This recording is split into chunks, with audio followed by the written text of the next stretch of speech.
Neon bleeds red across wet asphalt outside a club's back door. Your knuckles are open, not from throwing anything from someone else's teeth.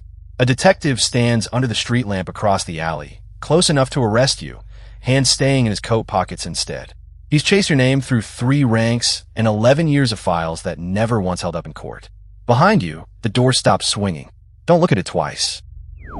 Rewind decades. None of this exists yet.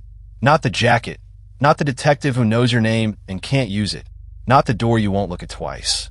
Right now you're 11, and the only thing behind any door is your mother, counting coins twice to be sure of the total. You want in. You don't know yet what in actually costs, or that the bill never really closes. The apartment sits above a pachinko hall. The machine's clatter comes up through the floorboards like a second heartbeat.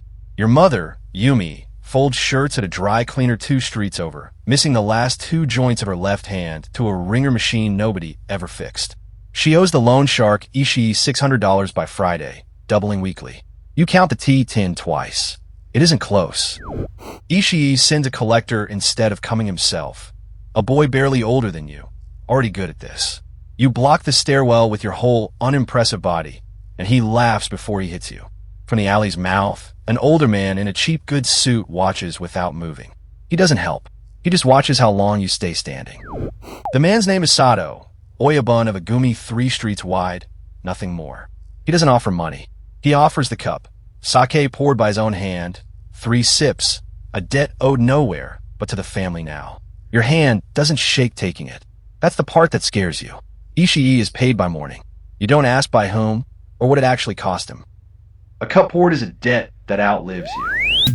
Wakashu means young one, running, not deciding. Your job is the hall's Friday envelope, $400 in small bills, collected from a manager too scared to skim it himself. Your cut, if Sato feels generous, is whatever he decides. Rows of chrome machines rattle around you, feeding on nickel bets from men who never leave. None of what passes through your hands is yours. Not yet. A late delivery at the docks. Crates nobody is supposed to count, including you. Therefore, when a rival crew's headlights swing across the containers, running is the only decision that's actually yours to make. A shot goes wide over your head, close enough to move the air. You don't drop the crate. You don't know yet that not dropping it is the reason Sato starts trusting you. A sit-down over green tea and rules neither of you wrote. Kenji is Sato's other new Wakashu. Faster hands, colder eyes, the kind of calm you can't fake at 17. He doesn't threaten you outright. He counts, out loud, how many jobs you've each run this month, and smiles when his number is higher. Sato watches both of you count. Giri before ninja, duty before feeling. Becoming Shatei starts with the needle, not the cup. 200 hours of hand-poked ink, one careful line at a time, covering your back in a dragon that means nothing to outsiders and everything to the 6 other men who carry the same one. Every session costs a week you can't work, paid in pain instead of yen. The tattoo never fully heals. Neither, it turns out, does the reason you got it. This cup is different. Poured before the altar, Sato's own Oyabun presiding, 6 made men as witnesses. Shatei now, officially, a made man sworn to a code with real teeth. Your hand still doesn't shake taking it. Your first real cut of the business clears $2,000 a month, more than your mother saw in a year folding shirts. You send half of it home before you count what's left. Your own corner of the hall now, 3 rows of machines, a manager who calls you by name and means it nervously. Kenji gets the better corner, the one near the door where the money moves faster and doesn't let you forget it. Sato says nothing when you ask why. Therefore, you learn the answer without being told. This family promotes speed, not fairness. Every Friday, a cut of everything you and Kenji both earned leaves in a shared envelope by morning. Jonakin, tribute, the word for money that was never actually yours to keep. Kicking up isn't a metaphor here. It's arithmetic done under a bare bulb, by hand, every week without exception. The family buys respect. The family buys protection. The family never once buys you out of owing it. Shatei-Gashira means your own crew. 6 men, a construction front company with your name on none of the paperwork, and a public contract nobody else was ever going to be allowed to underbid. $18,000 a month moves through accounts you control but don't own, laundered through concrete and rebar instead of green tea. Kenji runs the crew next door. Neither of you is told, yet, that only one crew survives what's coming. A city inspector signs off on a foundation nobody actually poured a code for a fee smaller than the concrete alone should have cost. Your junior men present the numbers like it's an ordinary business, because to them, by now, it genuinely is. You used to flinch at moments like this. Somewhere in the last year, unmarked, you stopped. A sit-down called with less notice than usual. Sato's face doing the math before his mouth does. A rival faction inside the syndicate, bigger, hungrier, tired of an old man's slow rules, is asking every Gumi to choose a side by the end of the month. Kenji is already in the other room. The wrong room. Sato knows it before anyone says his name out loud. The split breaks the syndicate down the middle inside a single week. A real fracture that happened once to a real Yakuza empire. Not just this one. Sato refuses to bend the knee to the breakaway faction. Hammond, excommunicated, disowned on paper and in every hall that used to open for him. 3 nights later, he's dead in a parking garage, and the man who confirms it to you is Kenji. Loyalty was always going to be the losing bet. Someone has to hold the territory Sato leaves empty, and grief doesn't get scheduled time for a Shibuchō. You take the branch, $60,000 a month moving through 6 businesses across 4 blocks. More power in one afternoon than you'd earned across the last 6 years combined. Therefore, the promotion doesn't feel like winning. It feels like being handed a bill with someone else's name still on it. A war this quiet still keeps a body count. 3 of your own men in beds this month alone, 1 who won't walk again, none of it reported to any police anywhere. You visit because Sato would have, not because it changes the ledger. The man in the 3rd bed doesn't recognize you through the bandages. You're grateful, for once, not to be recognized. The National Police Agency doesn't need a wiretap to know your name anymore. A 1992 law and a decade of local ordinances after it built a public exclusion list, and yours is already on it. Banks refuse you an account. Landlords refuse you a lease. Membership in this life has fallen roughly 90% since its 1960s peak, and every year it drops further for exactly this reason.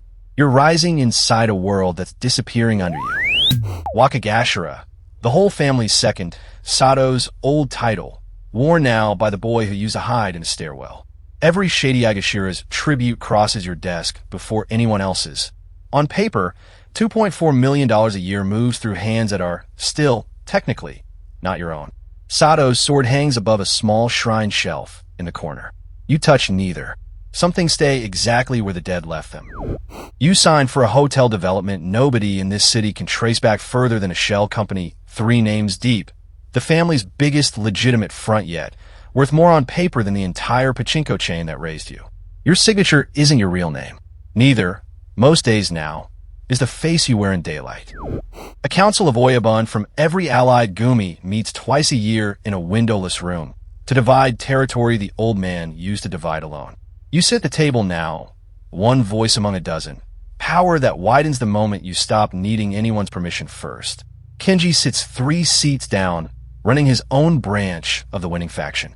Neither of you says Sato's name out loud. Your own Gumi now, under the syndicate's larger banner, construction, real estate, 3 pachinko chains, $11 million a year moving through an empire with your name on none of it. Sato's sword still hangs where he left it. You finally take it down, not to use, just to stop looking at it every day. Being the boss mostly means deciding who else has to make the calls you used to make yourself. The docks again, except now you're the one whose headlights swing across someone else's delivery. A smaller crew moving product without your blessing, on your own territory. You can let it go. Therefore you don't, because letting it go is exactly how territory stops being yours, and territory is the only thing in this life that was ever actually yours to lose.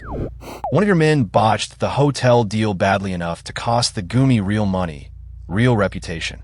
An apology has to be made the old way, or the whole crew reads it as weakness. He offers his own finger. You take the blade off the tray instead and do it yourself, in front of him, the way Sato once explained but you never watched him do. Your mother lost 2 joints to a machine she never chose. You take one on purpose, for a debt that was never yours. The old Kumichō dies quietly of age, not violence, and the cup passes to you in a ceremony 40 men deep. Supreme boss now, of a syndicate whose businesses move an estimated $340 million a year across a country that spent decades trying to make people like you disappear. Your hand doesn't shake taking this cup either. By now, that fact doesn't scare you anymore. It should. On paper, an empire. In your own name. Nothing, no deed, no account, no share certificate anywhere a court could actually find and seize. Every real Kumichō learns this same lesson eventually. Own nothing. Control everything. Technically broke. 3 banks turn you away before a 4th agrees to hold money for a man with your name attached to it. The exclusion ordinances, not the police, finally did what 11 years of detective work never managed. He retired last spring. That detective, without ever once making a charge stick, only a form, a checkbox, an exclusion list, touched you in the end. Being Kumichō means being the richest man in the building who still can't sign for the building. Kenji, 71 now, 3 seats down from you for 40 years and never once a friend, dies the way most of the men who chose the other side eventually did. Quietly, replaced years ago by faces with no tattoos and no cup ceremony at all, the kind police can't track because there's nothing left to track. You sit with him anyway. Some debts stay open on purpose. Tell Sato I kept the code. Same kind of alley. Decades later, rain instead of neon. A kid maybe 15 stands over a fallen collector's boy, hands shaking in a way you were stopped doing a long time ago. You don't offer him the cup yet. You just hold still, the way Sato once held still over you, long enough that he stays standing before you decide whether this one is worth the debt.